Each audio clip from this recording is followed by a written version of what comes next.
Hey guys, you're watching Boogie Travels, and today we have traveled to here, the Crescent Moon Inn and Spa, rumored to be the most haunted place in all of Arkansas. I've got a room here tonight, and hopefully we'll be able to capture a ghost on camera. So join me if you're not too afraid. Boo! Picked up all of my ghost hunting gear, including my Nintendo Switch, and my iPad, and this luggage here. That way I can play Nintendo while nothing happens. But maybe something will. But I doubt it. Whether or not this place is haunted is yet to be determined, but one thing is certainly true. This place was built in 1886, so it may not be haunted, but it is certainly a historical landmark, being here for over 100 years and then some. Out front here, perfectly capturing this very creepy motif, is this crescent moon fountain. Eerie. Do not want to see this lit up at night. They do also offer a ghost tour here. I did sign up for that, but I've been told I'm not allowed to film part of the ghost tour, but hopefully I can learn a little bit about the hotel when I do, and then I will reiterate as much of it as I can to you guys. Taking a quick look around the lobby area, and I have to say it definitely has a very creepy vibe, with a very old world feel to it as well. Taking a look at this elevator makes me think I might want to take the stairs, because they are definitely doing it old school here, but that's 3 flights of stairs, so I think I'm going to save my knees and see what this old elevator's like. By the way, hi, there I am in the reflection of this mirror. Hopefully we'll see a ghost in the corner, so let me know if you do see a ghost anywhere in any of this footage I shoot tonight. But I don't know if you can tell, but I'm wearing my Ghostbusters Stay Puft Marshmallow Man shirt. So if we do see a ghost, who are we going to call? What have I gotten myself into? And this tiny little... it's going down. I pressed 3. What? What? Look at this tiny little box I'm in. I don't even know if I'm supposed to go down.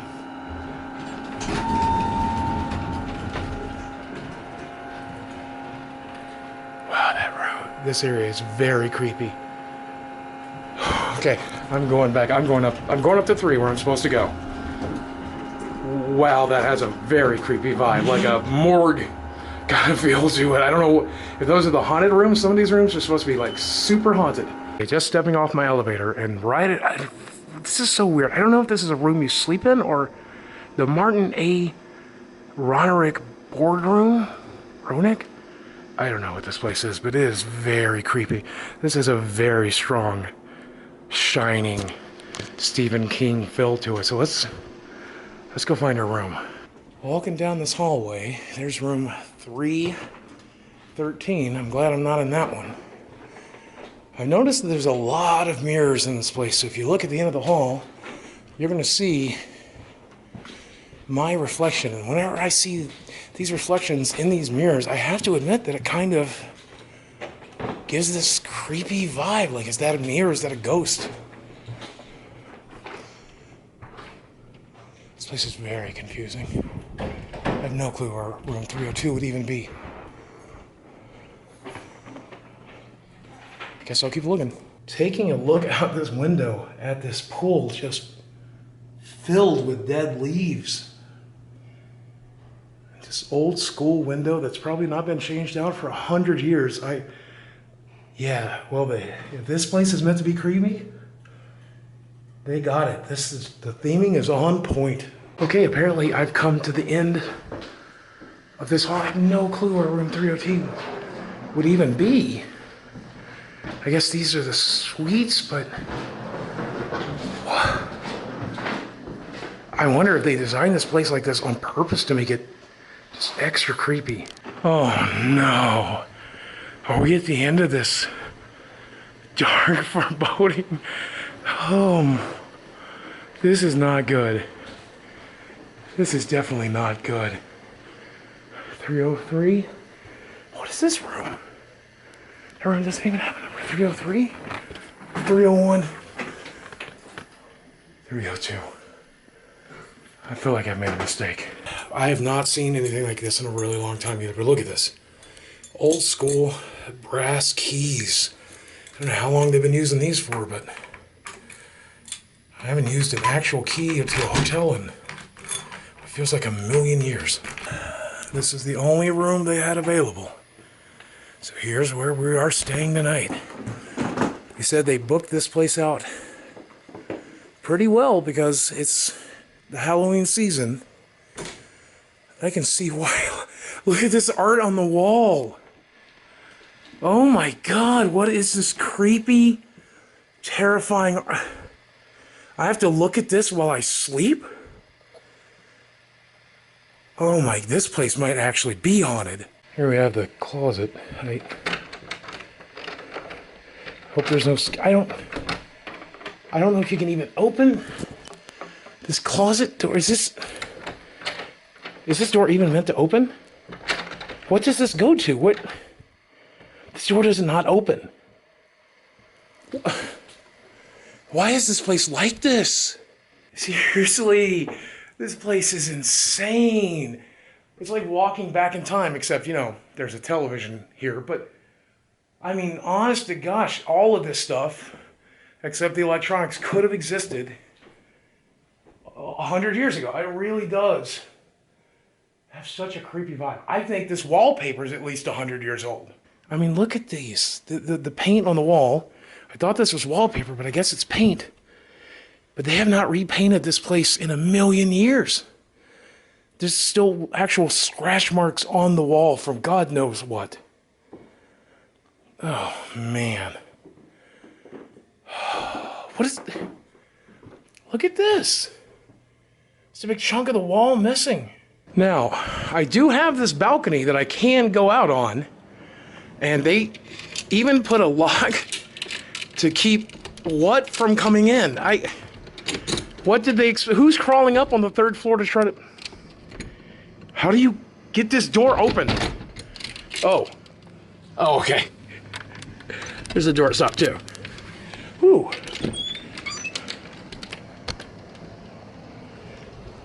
Boy, I do not know how I feel about this wood. These crazy old rocking chairs. Or this ancient iron grate. Wow. Well, I have to say one thing. That's a hell of a view. You gotta get murdered by a ghost. This is a good place to do it at. I'm just now noticing here on the other side of the balcony you can... Oh, that's me. That's my reflection. Okay. I don't know if you caught that in the camera. But that's my neighbor's room, so... Now I know why there's locks. Because I don't want my neighbor or my neighbor's ghost coming to visit me in the middle of the night. So back into my room. Remember to lock the door. Okay, going back into the hotel. It's still fairly early, but I do want to point out that all of the art in this hotel is pretty much terrifying. Even if you don't see a ghost, you're going to see this crazy stuff. And there's the one for my room. God. You can hear the voices from downstairs and everywhere else, and they just echo through the entire place. I'm gonna go find the bar. I don't drink, but maybe today I do. Another really crazy painting. Some of the faces on these characters, they just don't look happy in this painting. They looked almost trapped. What is with the facial expressions? I mean, her. Or her. They look like they're trapped in limbo or purgatory. Either they didn't know how to paint a smile or that was the thing they were going for.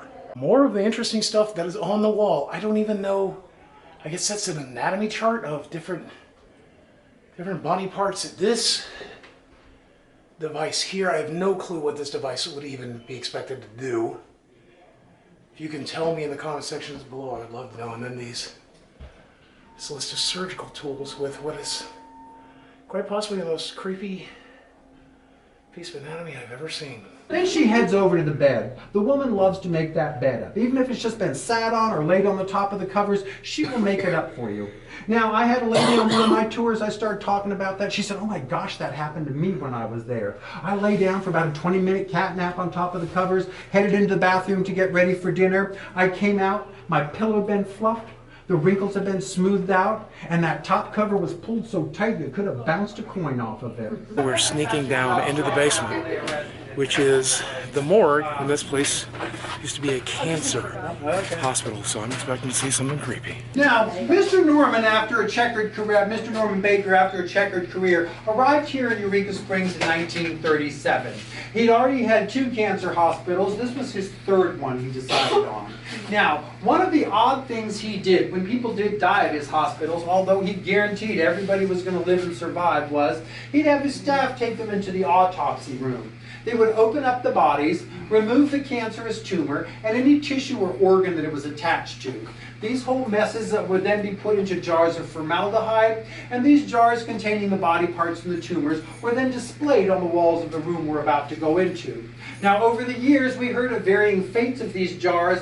We finally found out. One of the gentlemen that was a manager here in the late 1960s said, oh, we had those on display for years and years, then we just threw them in the dump. Well, we assumed he meant the county or the city dump.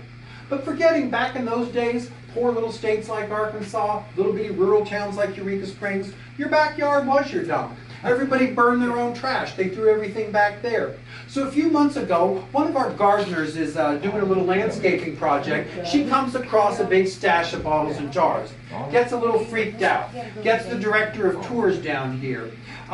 He looks at it, calls the police. They get a hazmat outfit. Everything checks out fine. So then we get hold of the archaeological department of the University of Arkansas. They begin an official dig over here.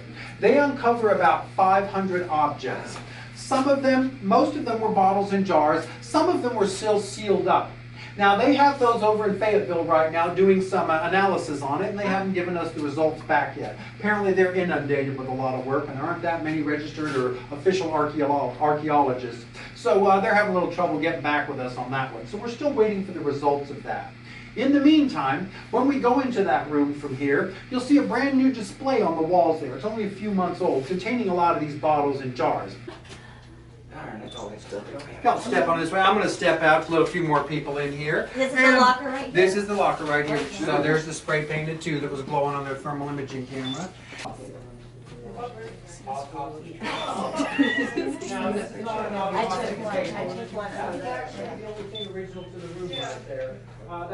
And those of you that would like to, please enter of your own free will. I will make no guarantees of coming out, but you may enter of your own free will. So this is the old walk-in freezer where they kept the bodies. Apparently we're going to set in here in the dark for a few minutes.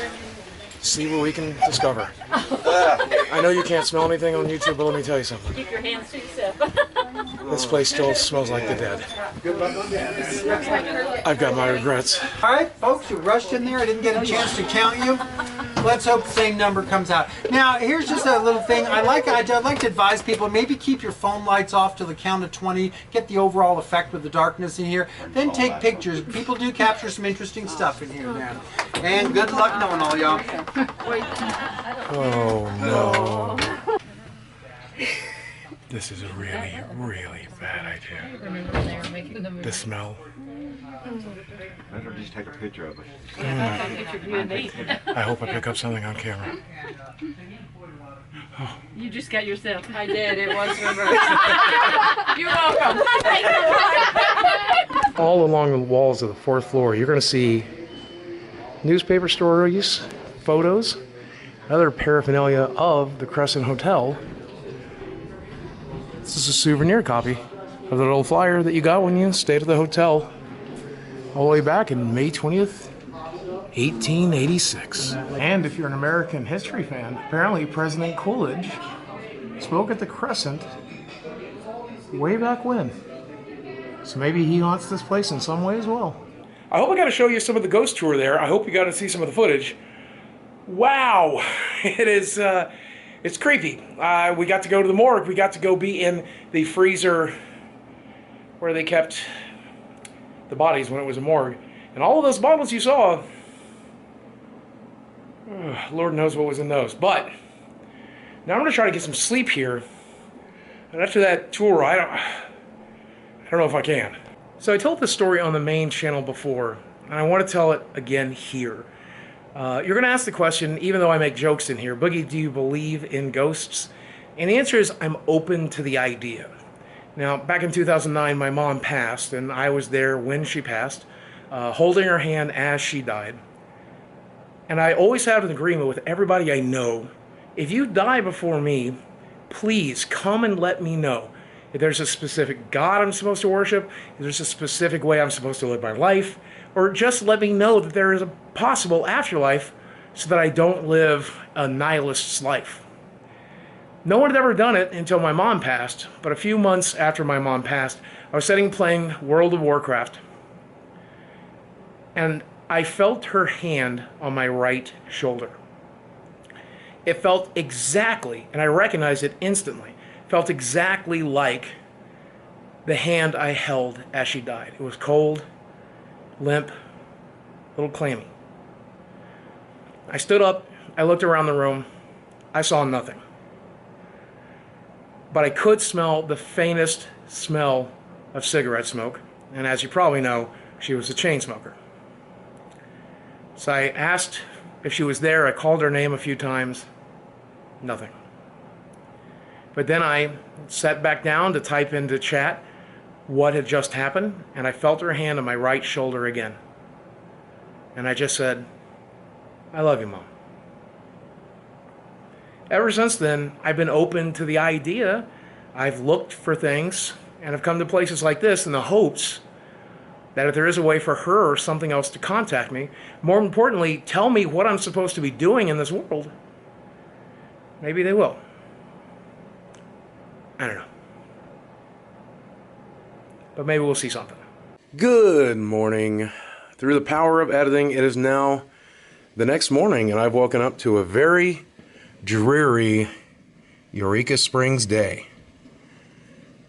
This is probably going to put a little bit of a damper on the rest of the filming I was hoping to do in Eureka Springs, but maybe the rain will let up. But first I have to tell you about my night. Wow. So I did not sleep very well. I would say I probably got less than an hour's worth of actual restful sleep. Every time I would drift off, I would immediately wake up again to the slightest noise. The air conditioner or rain outside or just about anything would wake me up, and I would scan across the room looking for spirits, looking for ghosts. Occasionally I grabbed my camera and I took photos to see if I would capture anything. But I'm proud to say that throughout the night I managed to enjoy a spirit-free night. Now, I'm certainly not in tune to that kind of thing, and I'm open to the idea, but even with some joking around on live stream on Twitch, nothing happened. And that's probably pretty much what I expected here. And I think that's okay. It's not like I'm in one of the haunted rooms anyway. But I will say, even though I had a spirit-free encounter, I will say I did enjoy myself. Even if you ignore all of the ghost stuff because you are not a believer, I think coming to a place like this is really interesting because a hotel that's been built in 1886, there's not going to be a lot of experiences like that anywhere else. So when you get a chance to come to something like this, you can learn a lot about the history of a place like this, whether it's a president coming to speak here or the lurid history of this place. Sure, it's a luxury hotel now, but at one point it was a cancer treatment hospital for a fraudulent cancer doctor who tortured tens of thousands of people across 2 years right here on this site. This horrible site has turned into something good. This is a nice place to be now. It's touristy, it's goofy, but it's kind of fun, honestly. I wish I'd slept better. I'm looking forward to getting home and sleeping in my bed with my dog so Sammy can keep me safe, though. Finishing off my stay at the Crescent in this glorious Crescent dining hall. And this is what we're dealing with. They have a fresh omelet bar. So I've got tomatoes, bacon, cheese, and eggs, and a glass of water with a little bit of ketchup on the side. This is a good way to start the day. Yum. Oh, and should I mention that this breakfast is free because of this little coupon they threw in because of the room I stayed in. So Not bad. I could have got a second breakfast buffet for free. Maybe I'll eat 2 omelets. Oh, it's hot. Look at the steam coming off of that. Wow. Happy with Not everything bad. so far? Perfect. Thank you so much. Service with a smile. Not from the ghost, but from the waiters and waitresses. But I have to say, this has been a lot of fun. It's been educational. It's been interesting. It's been different. I hope you guys have enjoyed this very different video. Hopefully we'll do more stuff like this in the future. Maybe not so much for the ghost chasing, but maybe for the history and maybe for just the overall coolness of it. Let me know if you like this video by dropping a like down below. If you're down there, go ahead and hit that subscribe button if you haven't. And if you have hit that subscribe button, go ahead and hit that notification bell as well so you can get informed every time one of my new videos goes live here on this channel. Guys, as always, thanks for watching. I love you very much, and I'll speak with you again.